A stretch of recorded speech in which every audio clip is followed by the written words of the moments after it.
But look into the EXAT rules, even for internal doors. So they're not published, so you can't really use them, but they do exist. Many, many pages of them.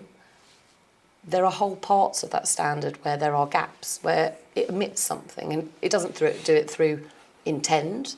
It does it through the fact that the standard takes a while to be updated, and it hasn't been updated. So let's not put all of our golden eggs in the basket of something like CE marking, UKCA marking. It could very well play a very important role, but it's not that silver bullet.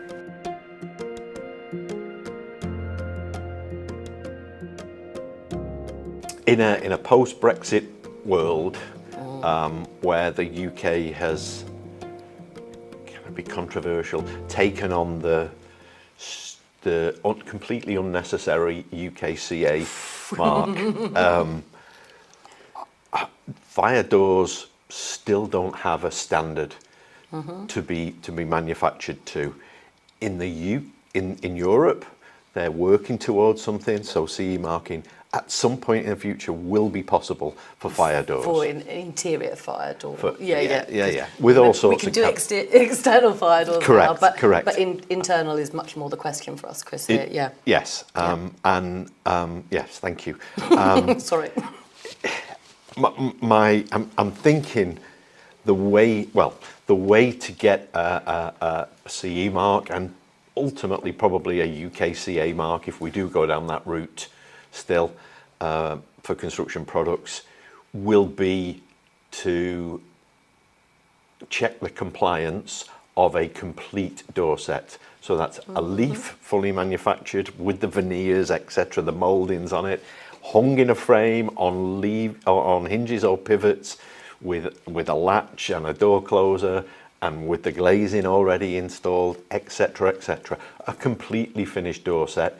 Then you can CE mark it ultimately at some point down the future, or maybe even UKCA market if that's the way we go. Our market isn't like that in the UK.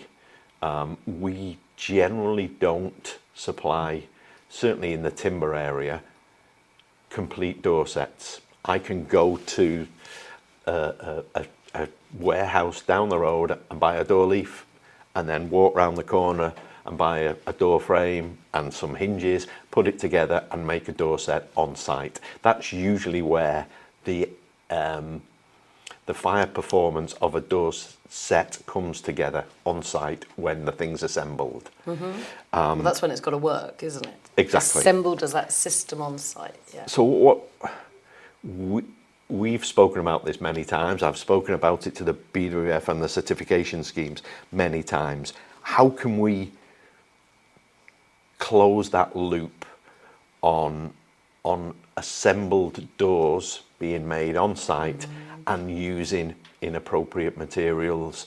What happens in your case, and how do you address the door assembly issue? Yeah, so, well, to be honest with you, Chris, I hope I can give a fair view of both sides, because Masonite, we manufacture components which, as you say, go into a system on site or are picked up by others and made into a system that travels to site. And equally, we make that full system with everything, all the bells and whistles, and we ship that as a full product as well. So I hope I can give you kind of a balanced view of this. So it's not illegal for us to go and pick up different components and bring them together on site, is it? We're still allowed to do that.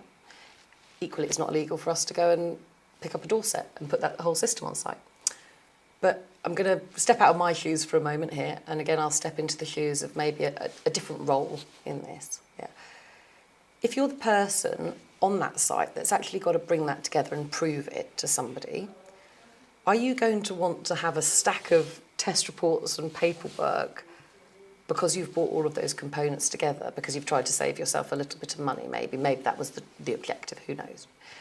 Or you thought it was quicker, you thought it was easier. The reality is your paperwork trail's like this big, isn't it, if you've done that, yeah? And there's a lot riding on you to say, yeah, you did it properly and you used the right components and you didn't step outside the limitations that you're allowed to make for. So there's a lot of risk that you're playing with. And I think people are becoming more and more aware about the legal responsibilities that they hold as these duty holders.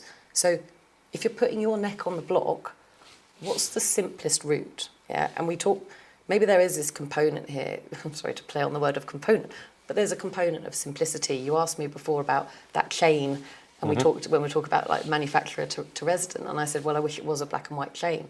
But actually there's maybe this real point for simplicity.